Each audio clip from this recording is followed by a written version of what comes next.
Hi all, welcome to Tuesday Night Live.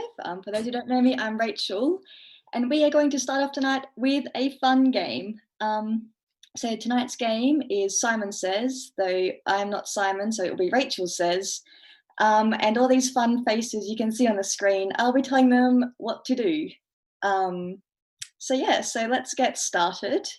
So everyone, touch your eyes. I think Michael's out. Okay, round two. Rachel says, touch your mouth. Good. Rachel says, rub your tummy and pat your head. I can't really see people's tummies, but I'm going to assume that everyone's doing it right. Oh, Ellie's, yep. There we go. Okay, Rachel says, pat your tummy and rub your head. A little bit of thinking from all members, but good. Wink with your left eye. Can't see if anyone winked, but I'm going to pretend they didn't. Okay, Rachel says you can all stop what you're doing now. Rachel says, put your right hand in.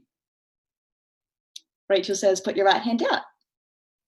Rachel says, put your right hand in. And shake it all about. Oh, got Caleb and Mac. Rachel didn't say shake. Okie dokie. Rachel says stand up, to those of you who haven't yet.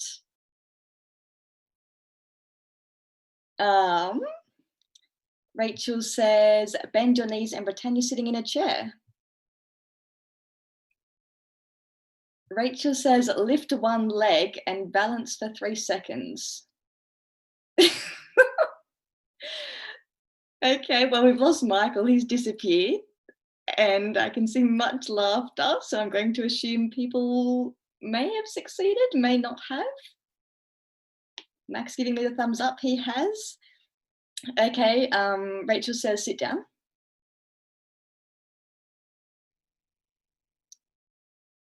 Okay, Rachel says unmute your mics. There we go, and oink like a pig. Good. Click your fingers. No, very good. Okay, Rachel says grab your water bottle and balance it on your head.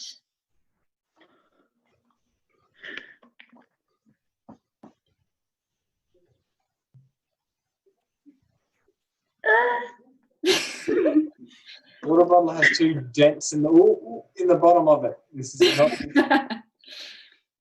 Now Rachel says stand up. I have so many bobby pins in my hair.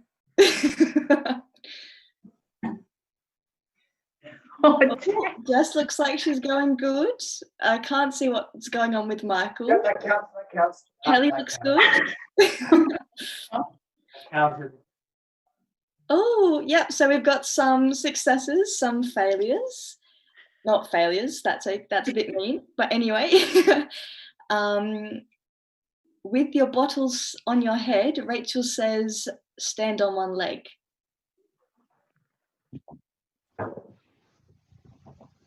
Good. Rachel says, Michael, please step back so everyone can see your face.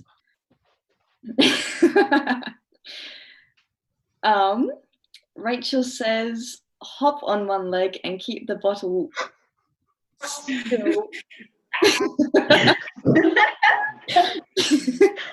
Oh, Jess almost had it. She didn't do a big enough hop. I don't actually know if Kelly looks like she just won it. This is very exciting. Jess looked like she did a baby one too. Rachel says the end. How do we do that? Pardon, Mac? How do we do the end? Well, to start with, Mac, you can sit down and take your water bottle off your head. But to everyone playing, thank you for participating. And right now, I'll pass it back to the lounge to get started tonight. Beautiful.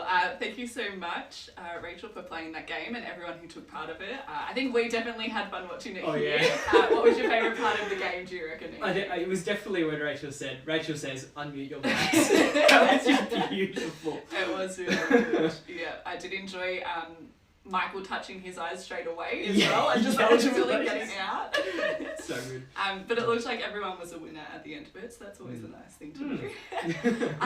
Now, Andrew, I don't know if many people know you perhaps, but Andrew, welcome to Tuesday Night Live. You're our guest tonight. How do you feel coming on the other side? Oh, it's nice. I quite like it. I like the couch environment, the nice little room. It's all fancy. Yeah, the cups of water, you know, yes, that are not candles. That I'm also not allowed to touch because Seno threatened me if I touched his water. Although I don't know how much we actually drink these waters, but they look nice. It's all about the look. Now, Andrew, you are a part of Bathurst Christian Students. Mm-hmm. How long have you been at uni for? 2-3 years ish. Okay, about that amount of time. Yeah, I think this is my third. Yeah, this is my third year. Yeah. Okay, yeah, I've worked that out. Third year, nice and good. Glad we sorted that out. Yeah. Hopefully you're there for a little bit longer. You've been a part of this year of this change of COVID, seeing Corona kind of affect the way that we get to meet every week, and so now, you know, having Tuesday Night Live. It's been a bit of a weird year for everyone. Yeah, definitely. So we want to take this time right now to kind of get to know you as someone who's watched Tuesday Night Live. So as always, guys, if you have a question for Andrew, please write your question up. Hopefully we'll get to one of them, but he can spend his time answering if we don't get to all of them later. Yeah. But something that you've been doing this year, Andrew, since I think it was about April you started doing this. I think so, something like that. Yeah. You have been reading the Bible from the start, from the very start, so Genesis, all the way through. Where are you up to now? We are halfway through Joshua. Okay. So. I don't know if you know this yet, but I calculated how much time you have spent reading the Bible live this year. And it has been 21 hours. 21 hours. Yeah. There we go. That's. Do you feel like you've spent 21 hours so far each week in terms of accumulation reading the Bible? I don't know. It's really weird to think of. Just because it's like 21 hours seems like both a lot of time, but also really not that much. Yeah, it's not even a full day yet. No, and that's the thing that like the first few books of the Bible are some of the largest. So the next few we're gonna brush through in a matter of weeks. Yeah. And so we're gonna start. Shoof. Yeah, which is pretty exciting. Yeah. Now, a question for you, Andrew, is why did you decide to start reading the Bible for an hour live to Facebook every week? Yeah, a really good question. So I think it kind of started with I did a different version, like method of what we normally do with Bible reading at a Christian gap year called Year 13. And so we're encouraged there to try and read the Bible in a year. So it's about 4 chapters a day. I decided that I really wanted to challenge myself and see how much I could do. And so I challenged myself to read 13 chapters a day. Wow. And so that was a lot of fun to do. And you really pick up a lot of different themes when you read larger chunks, which we don't do very often. And so I really wanted to share that with the group and to encourage them to engage in the Bible more, whilst we weren't able to see each other in person. And then to also, be able to get an understanding of the larger, the largest storyline of the Bible, whilst being able to do it quite easily, because they can either sit there and read along with me with their Bible, or they can just sit and listen to it like an audiobook. Yeah, which is sometimes is such a good idea, because it's like, oh, you know, I could be doing something else. I think often, sometimes like you've done, I've been cooking dinner or just kind of, you know, chilling out. I'm like, oh, it's kind of nice that someone else is reading. Yeah, yeah. It's pretty good. You've got a nice reading voice, Andrew. Oh, so it's really cool. It's cool that you want to kind of read the Bible with others and for others. And obviously spending 21 hours doing this, it's still a big chunk of your time. Yeah.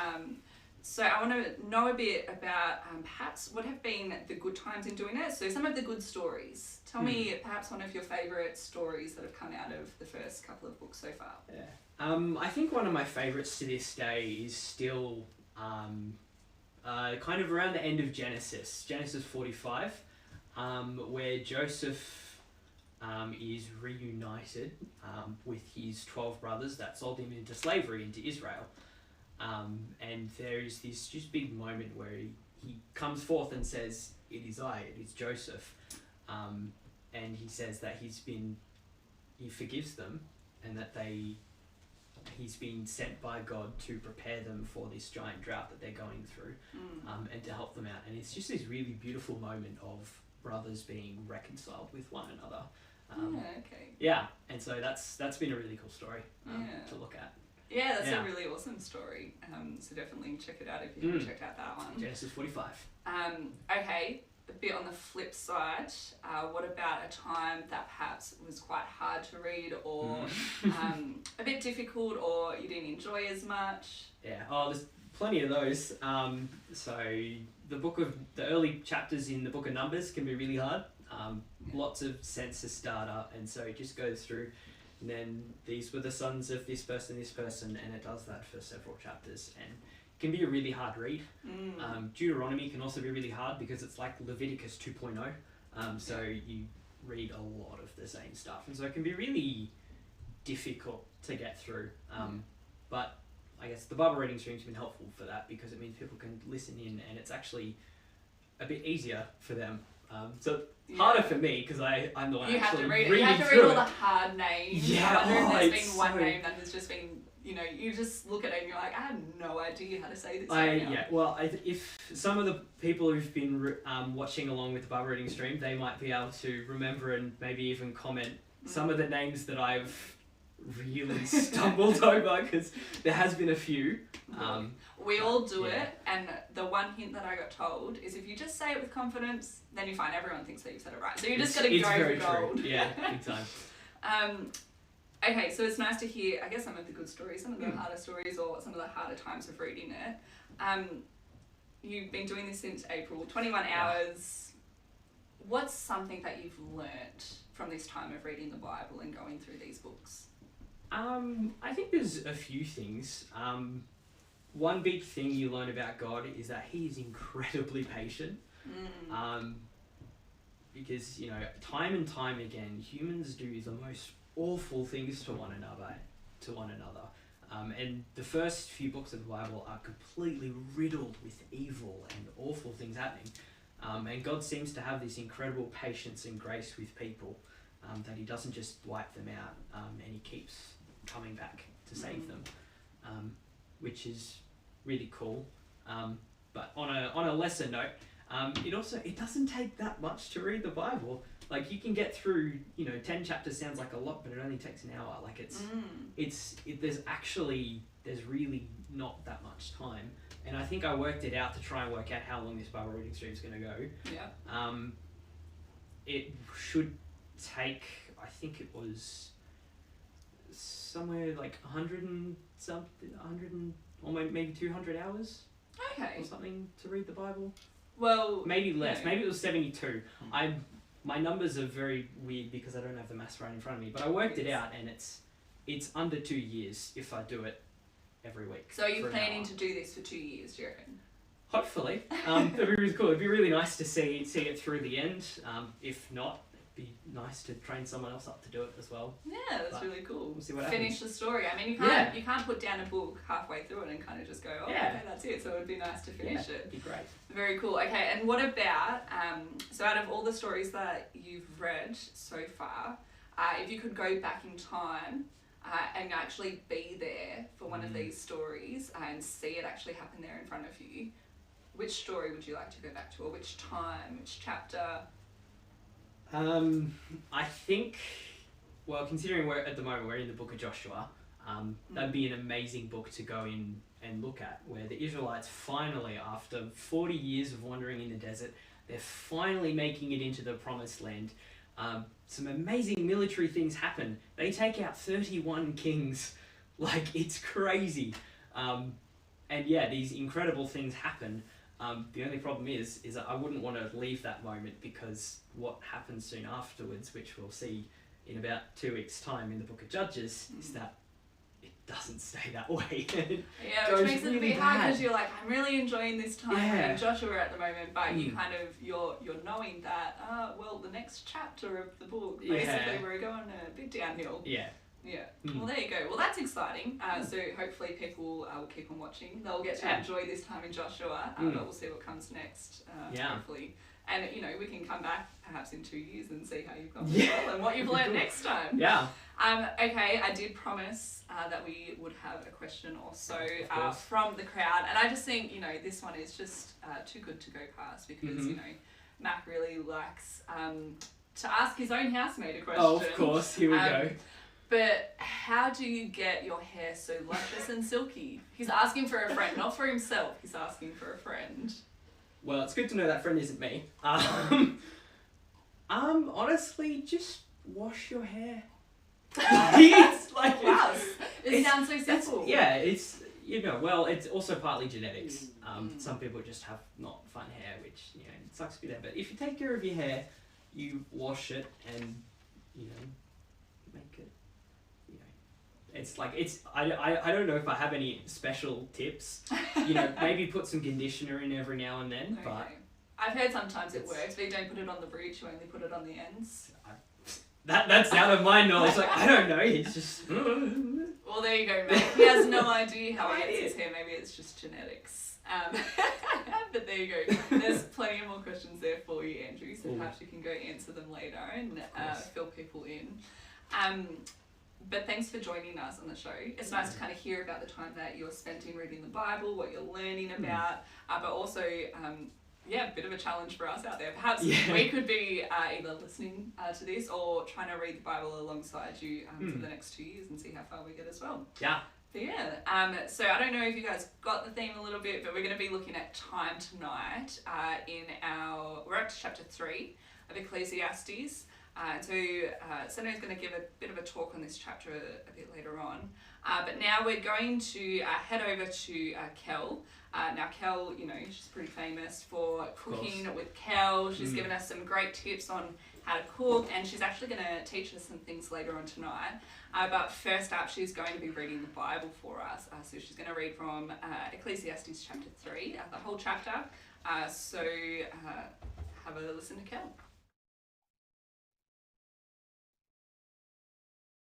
Hi everyone, so I'm Kel.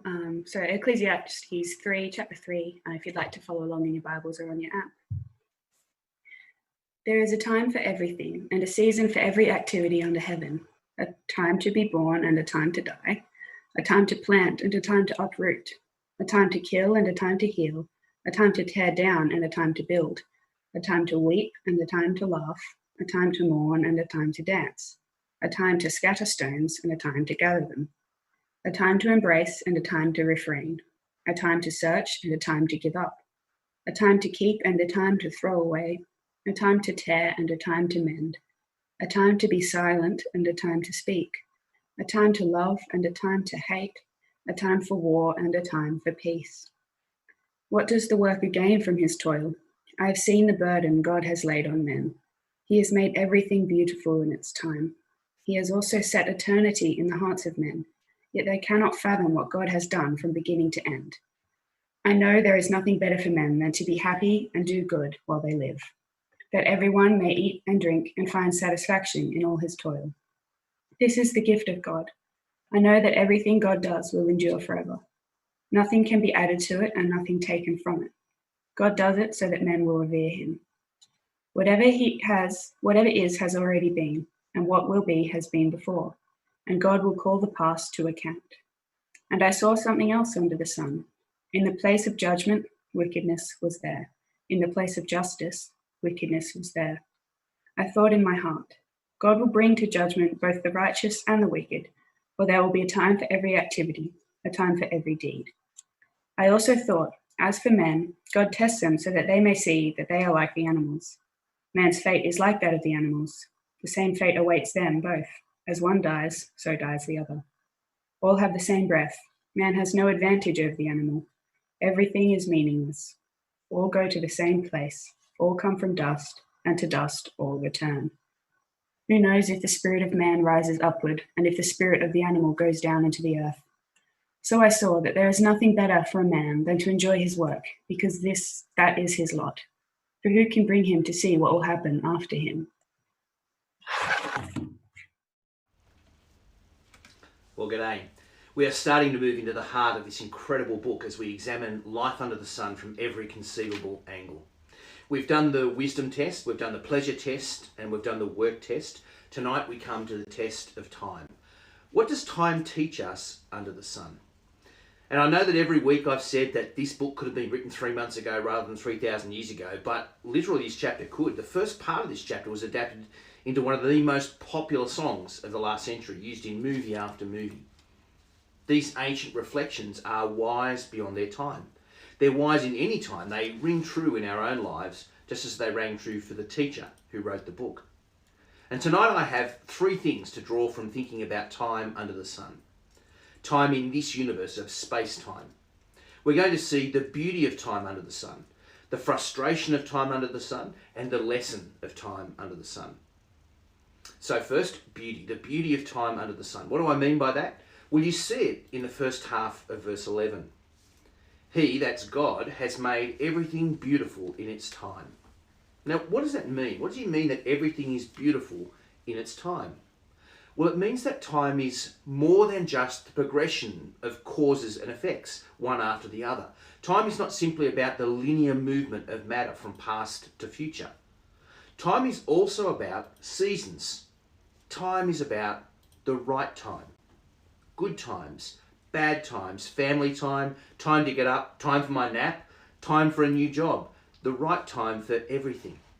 Everything is beautiful in its time, at its moment, because there is a right time for everything.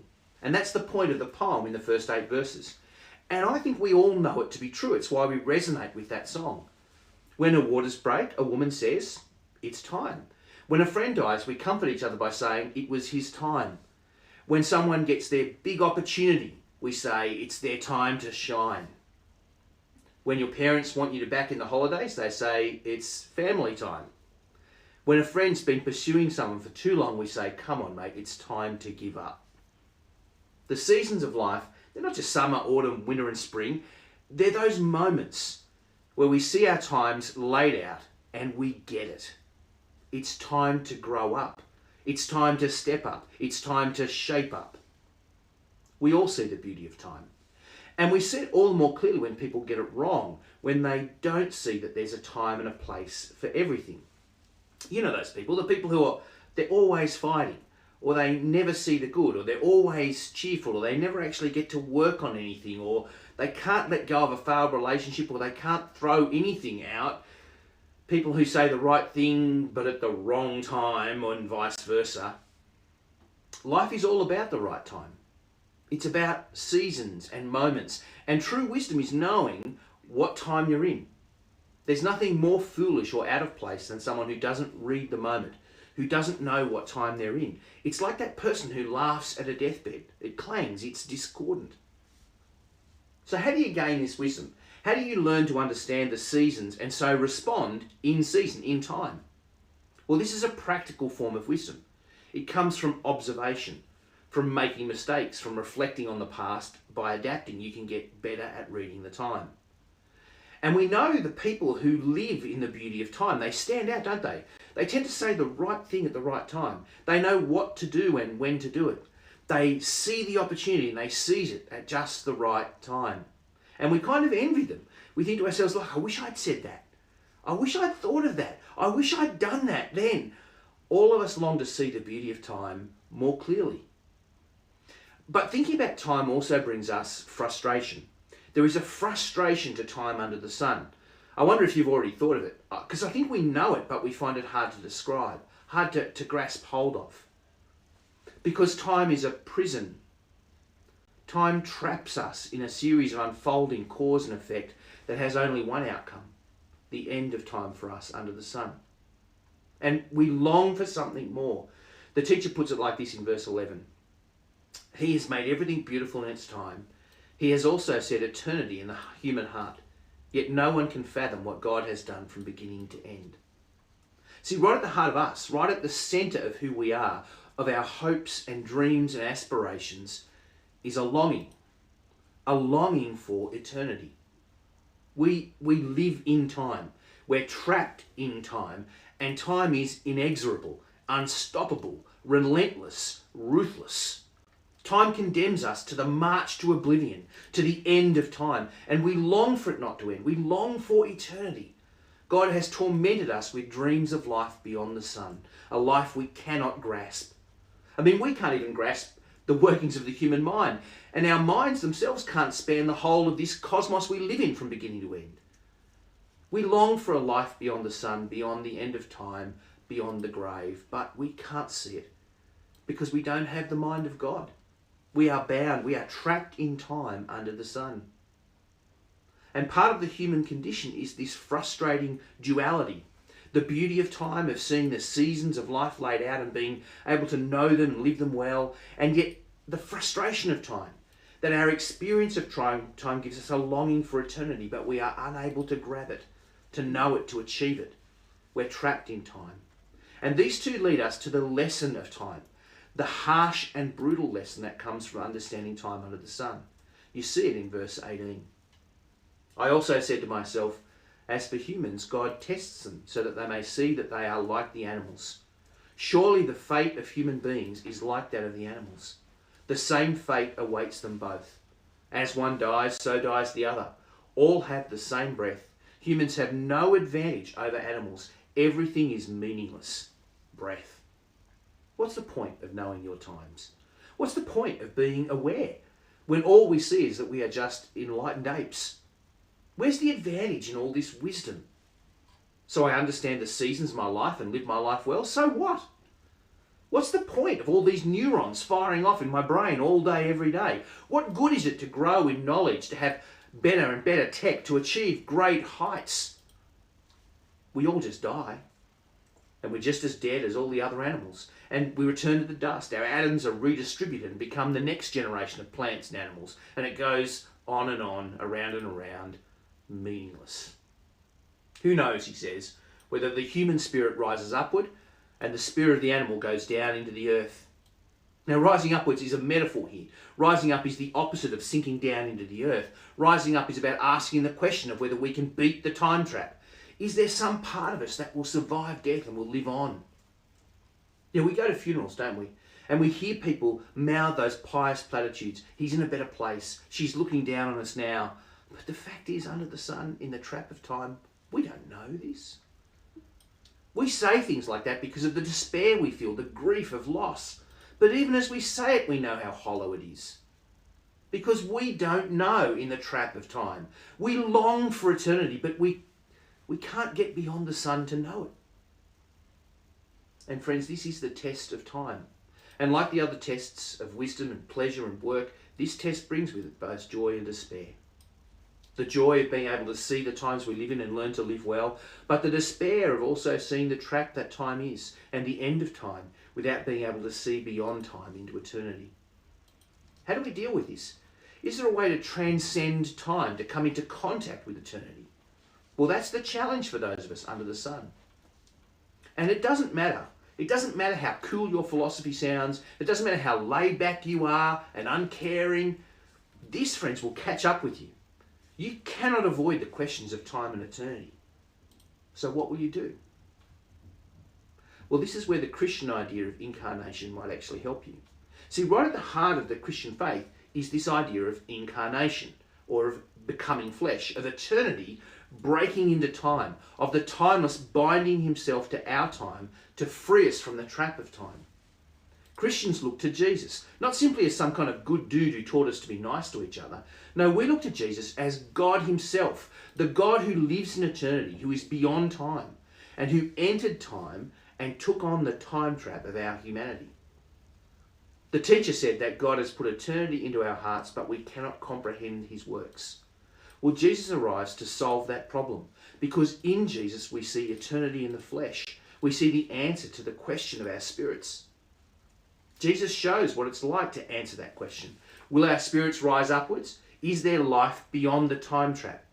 Well, the resurrection of Jesus is the answer to that question, of our biggest question. Is there a future for you beyond the sun, beyond the time trap?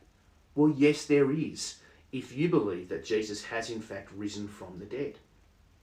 This is the Christian answer to the problem of time. It's why hope is central to the Christian faith.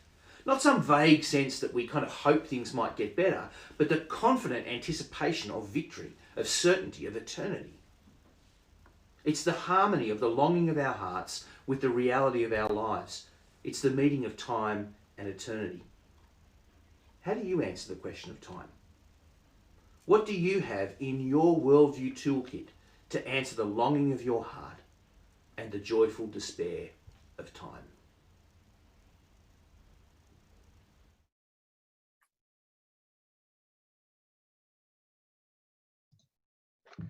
Hi everyone, my name's Lockie and I'm in my third year at Charles Sturt University Bathurst. Now's the time when we pray, so I will pray. Creator of this world, we come to you in a world that is hurting and broken and needs your help. We pray for those in Belarus who are suffering with riots and turmoil because of the upcoming government elections. Please bring safety to the citizens in this time of unrest. We also pray for Lebanon. We've seen the destruction that the explosion has caused in an already suffering nation. Please be with the people of Beirut as they continue to recover. Be with the nation as they suffer under a corrupt government and give them hope for the future. Please be with the nation Vanuatu as they recover from the cyclone that destroyed much of their supplies.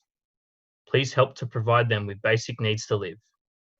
We pray for them as they continue to fight COVID in a nation where the health system is unable to deal with the gravity of the virus.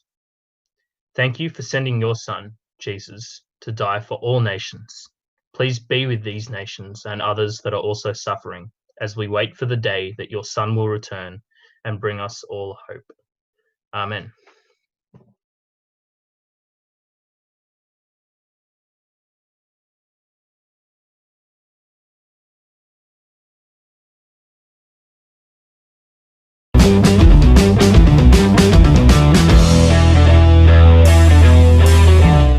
Hey guys, welcome back. Hell's Kitchen Nightmares. I know it's been a little while, but we've been pretty busy with COVID and everything. So today I just thought, we're busy, but we still need to eat. And this is just something incredibly simple. Like, all my ingredients were bought from Aldi's. I got this mince just from 3 kilos for $10. We just added carrots, zucchini, and a whole onion. That's like 3 out of 5 serves of veg per day. The Food Pyramid Man will love you. We just got pre-shredded cheese. You could do that even cheaper if you want to buy a block. If you want to buy a block, that's even cheaper. Just shred it yourself. You'll save so much. We just got lettuce, some tomato, you just cut it up, and an avocado. And then just the sauce and the packet mix just comes in the box, so it's all done for you. So what we need to do, it's been pre-done, but we microwaved our what are these called? Our tortillas. So you just start with that as the base. That's really all you need. And you just, that's the one. And then you just add the mince to that as you go. And it's pretty simple. I mean, you just go to taste. I like a lot of mince on mine, so I reckon go again. And don't be scared to just use your fingers. If it's hard, if you're not super dexterous, which I'm not, it's just easy to just add it on. And then the next is cheese. Naturally, we got to do cheese. And I always have a little snack of mine just to test it out beforehand, because it's always really good. I just heat that cheese on. The trick is not to overfill it. So you might need to discard the rest. And then we just add the salads, which is the easiest part. I mean, it's pre-cut up, you don't have to do that. You can rip it straight off the lettuce if you want to. So you just add it on. Bit of salad's good. You don't have to use utensils. I mean, I don't, clearly, so it's fine. And then I love a lot of avocado on mine. I know a lot of you don't like avocado, but I think it's just a really easy way to add that little bit of extra to the meal. Just add it on. Don't be shy. You can pre-cut it, but really it's not that hard to just add a little bit of avocado to it. That's good. I'll just take a bite of that. It's like a piece of fruit. Avocado is technically a fruit, really, so. And then the last bit is the sauce, and that really ties it together. So just going to grab sauce. I'm just going to add it on. Easy peasy. So it's a little bit spicy. We do have some water on standby if necessary. But really, you just got to wrap it up. And you don't need, this is great because it's finger food, so washing up's a little bit less. And then you just put it as a taco, and voila! Oh my goodness. Oh, it's so good.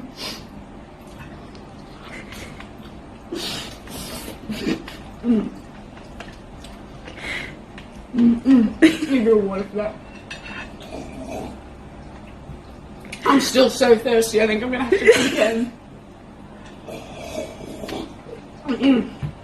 And yeah, a good trick is if you put another tortilla under the taco that you're eating, it's, you know, any droppings just land on it, and that's pre-done, another taco, seconds.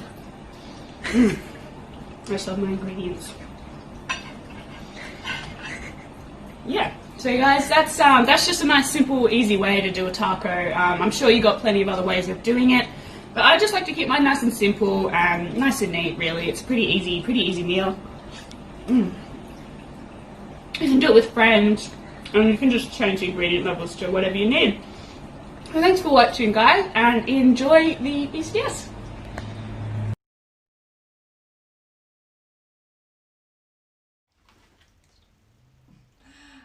Well, there you go. I don't know how to feel about the end of watching that video.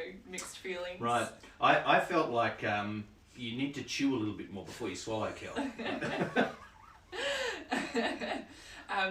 I just love that someone said that she looked like a T-Rex, because I couldn't picture, like, I was thinking, the T-Rex she looks with like little something arms. but with her little arms. Yeah. She had to, you know, reach quite far down to get to her arms. Yeah. It was hard to drink.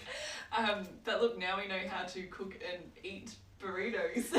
Yes, we do. I've gone off burritos. We had kind of this family tradition of you know, the kids would all cook one meal a week, and there were a lot of burritos, and so Now you don't like burritos? Yeah, I banned burritos from our house. Oh, does that make you want to eat burritos? No. No. Well, there you go. Well, maybe there will be a time. There may be a time. It will come back, Yeah. and you might find that love for Yeah. Burritos again. Yes, the same thing happened with Pizza Hut pizzas. There was a guy who bought it every week to buy every single one to Bible study, and yeah.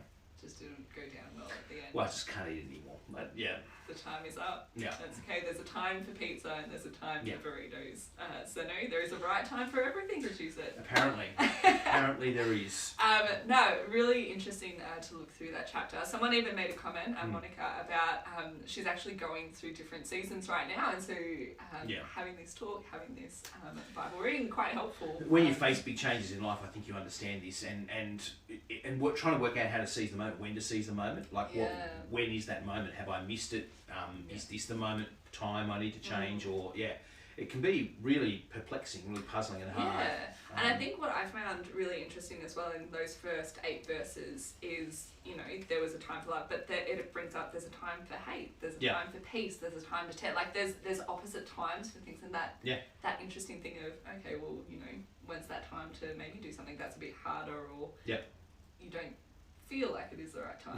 Well, I think in a way, the thing to remember is it's not making a moral statement there. It's making an observation of the world and of life. There is a time for war and a time for peace, and we all know it. Well, we've seen it. We've seen it. So it's not trying to make a moral statement about whether things are good or bad, but just saying there are times in your life where hate is the thing you feel. Yeah, definitely. Well, keep your questions coming in, guys, if you have more, but we've definitely got a whole bunch to start with. One that I think is quite important to know is, what was the song, and can you sing it for us? I don't know if I can sing it for you, but it's by the Byrds, a famous song. I'm not sure what else they sang, but this song from the 60s, they basically just turned verses 1 to 8 into that song. I feel like this is some kind of This is some competition to see if they can get me to sing on camera. You never know. But Secret agenda. we've already been pinged by Facebook for playing songs. And yeah, so but I if wanna you be sing it, Santa, careful. it might be so different. You know that it's turn for everything. turn. Maybe you can post it for us later tonight. Yeah, and yes, We yes. can imagine you singing. it to us. I'll link a YouTube video. We can all watch it together. That would be great. That sounds.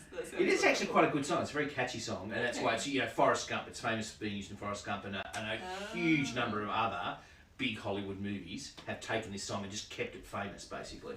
There you So go. it had its, like every song, it had its time in the pop charts, but then it's just every decade it seems to be used in a different period piece movie. So I also wonder how many times can we reference that there is a time for something. And yeah. Once you start, you just can't Yeah, stop. just There are can't so stop. many sayings about time. I kind of had to limit myself. If you could turn and- back time. Yeah. Um, Oh, that's the song I want to sing.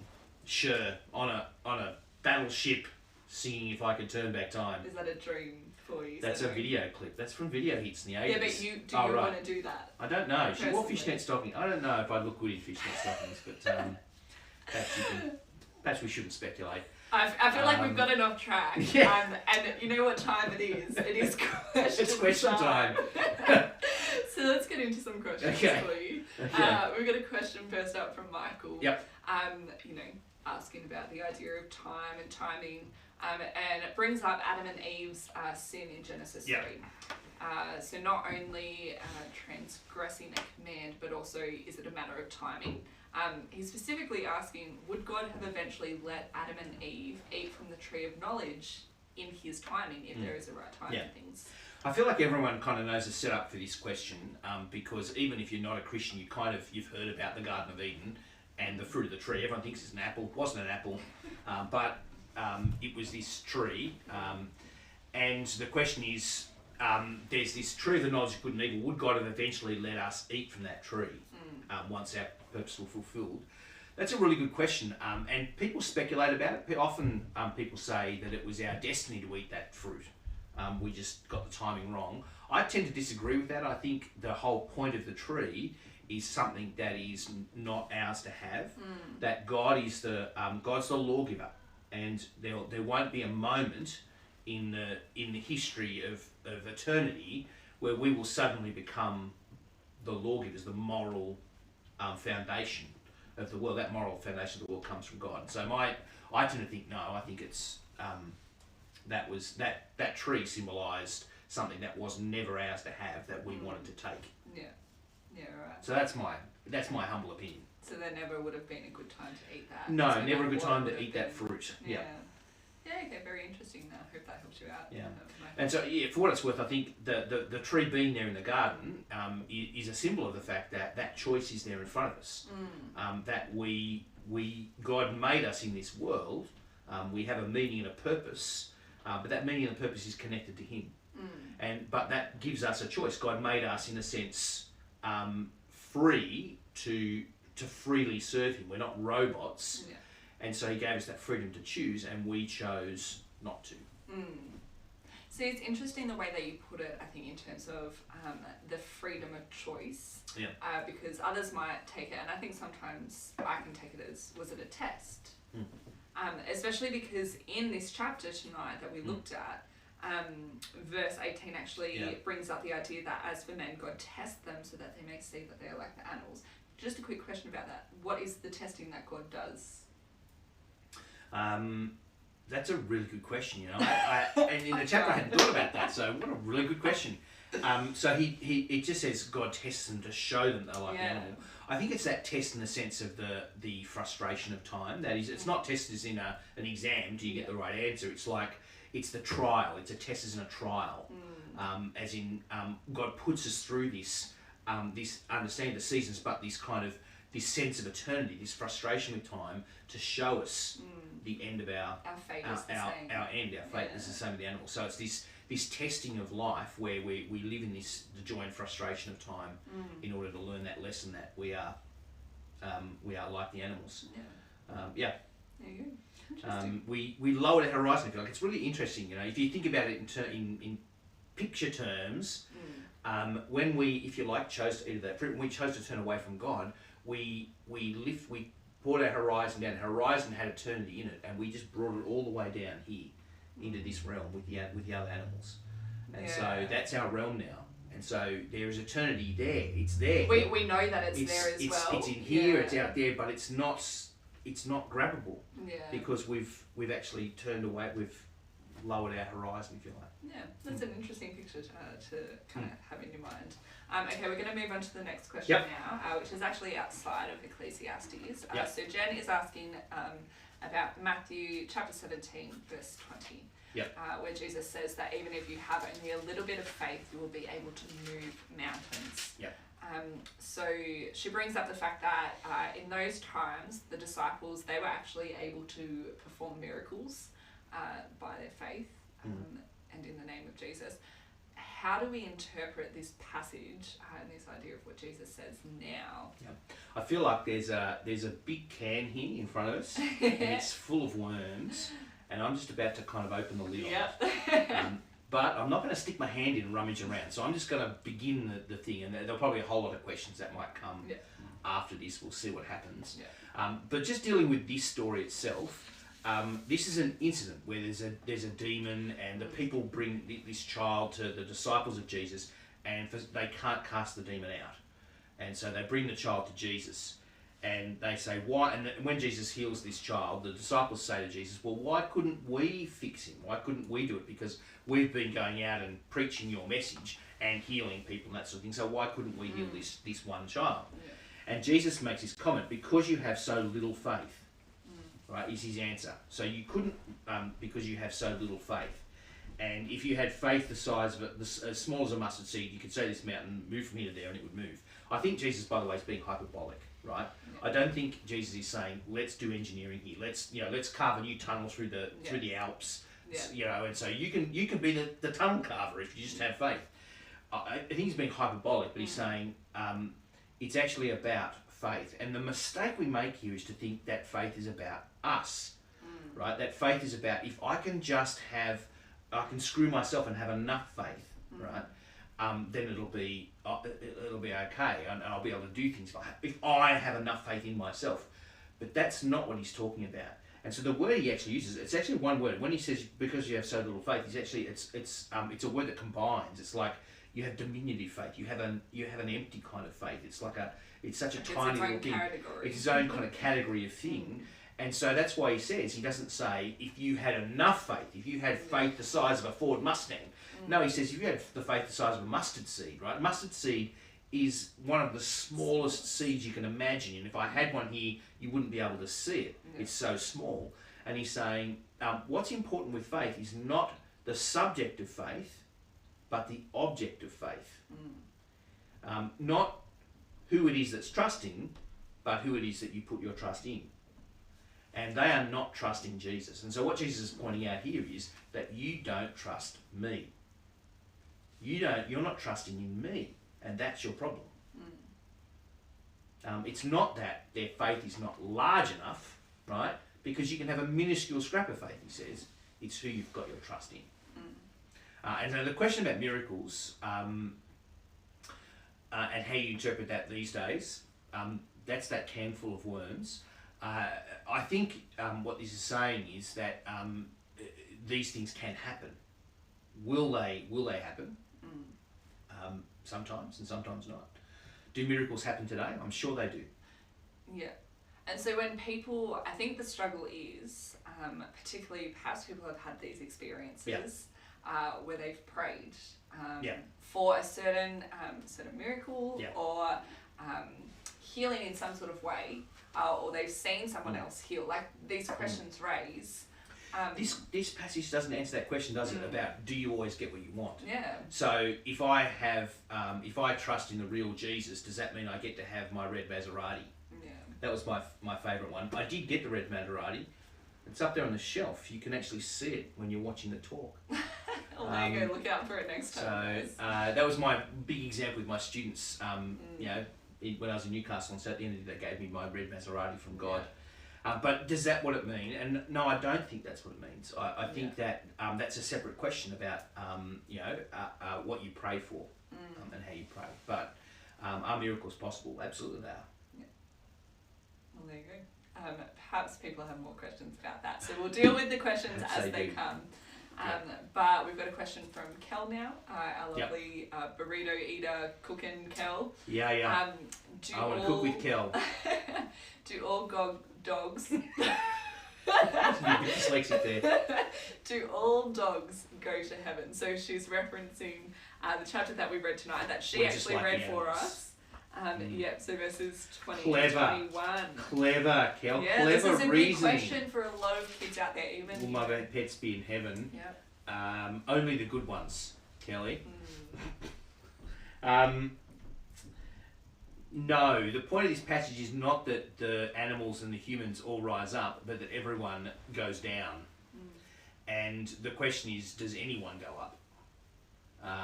And so, yeah. And the answer is, he can't know. Yeah. And the reason we know is because of the resurrection of Jesus. And so, do animals go to heaven?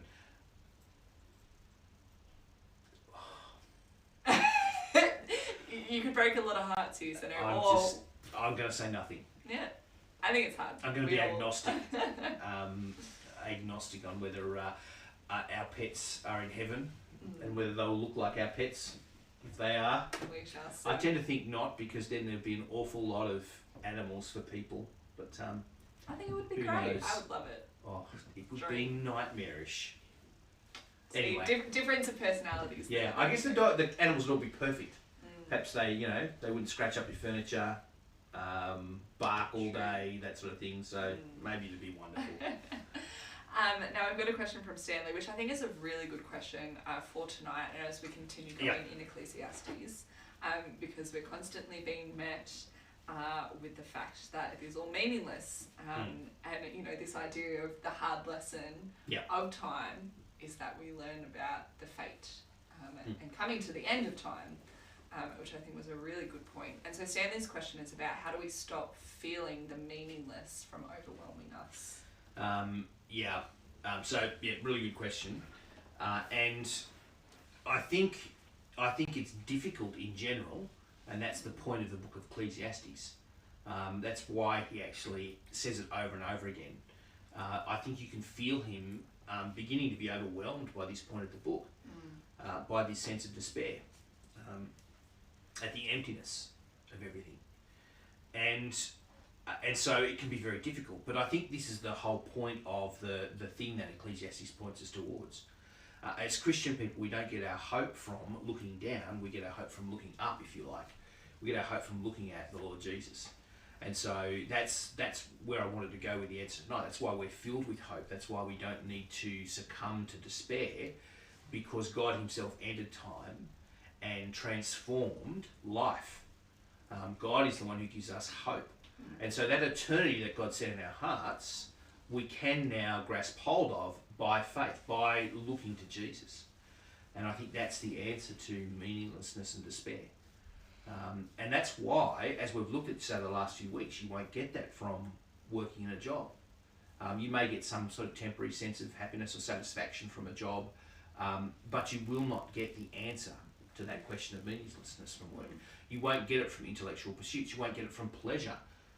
You definitely won't get it from pleasure. And you won't get it from thinking about time. All you get with time is the sense that it passes faster and faster the older you get. And so you do get it from Jesus. That's why hope, that for Christians, the word hope is tied up with Jesus and his resurrection from the dead. So a really good question. Yeah.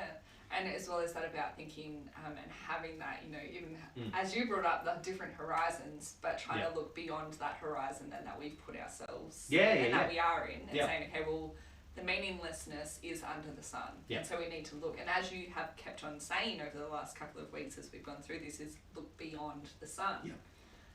Look above the horizon. Yeah. Which brings me to a next question that we have from Duncan Lewis, now that we know his name. I'm still calling him A. Duncan. Easy. Thanks for joining us again, Duncan. So his question is the fact that his non-Christian mum quoted this to him this week, and he's not quite sure what she was getting at, and so it's a bit hard for us to. Yeah. I'm not sure what she's getting at either, Duncan. But I think it raises a good question in terms of sometimes people who don't necessarily believe in God hear Bible passages a lot. Yeah. And this is one, it's used in a song that you mentioned before. How is perhaps a non-Christian going to read these verses and walk away if they're not looking at it through the lens of Jesus? Look, I think this is a good question because it reminds us, this is the whole point of this show. This is the whole point of why we're putting this show on. Because we're convinced that the Bible is a book for everyone.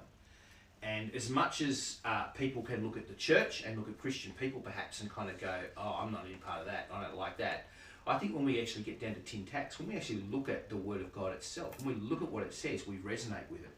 One of the reasons that I became a Christian when I was 19 and I walked away from the faith, one of the reasons I actually walked back, if you like, was because the Bible rang true to my life. The Bible got me right and it got life right. And I think that's what we see in this book. And it's one of the reasons why people who aren't Christians can actually turn around and throw these books straight back at us. Because this book does describe us in great detail really well. It describes our times, our lives, our pursuits, our hopes and dreams and despairs. It describes the darkness in our hearts that we don't want anyone else to see. It gets us. It gets us right and it gets us well.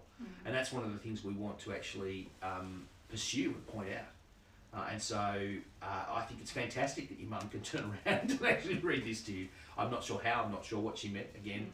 But I hope that happens more often. Wouldn't it be, I think, great if our community actually got more aware of the Bible itself and how it actually has shaped our community and why it is actually a good word. Yeah. Exactly as you said, that's why we want to share it. That's why we want to go through a book like this. Raise the questions that it raises. Quite, in a way, it makes sense that it raises these questions because we're all asking these questions. Thank you for answering those questions. Sure. We're going to wrap up question time there. There's still a couple of more that we'll get to on Thursday. Sure. But I think it leaves us with that line that you said, true wisdom is knowing what time you're in. And thinking about, well, what time are we in now? And I want to bring us back to life under the sun and thinking about, are we here or are we looking to the times that we should be in beyond the sun? Which horizon? So I want to leave that challenge with you guys to think about a bit more seriously. Maybe have a chat with a friend who invited you along tonight to watch this, or whoever you're watching it with. And we'd love to hear more about perhaps your answers, perhaps what you think. But join us for question time on Thursday, and we'll see you next week for the next Tuesday Night Live. See you then.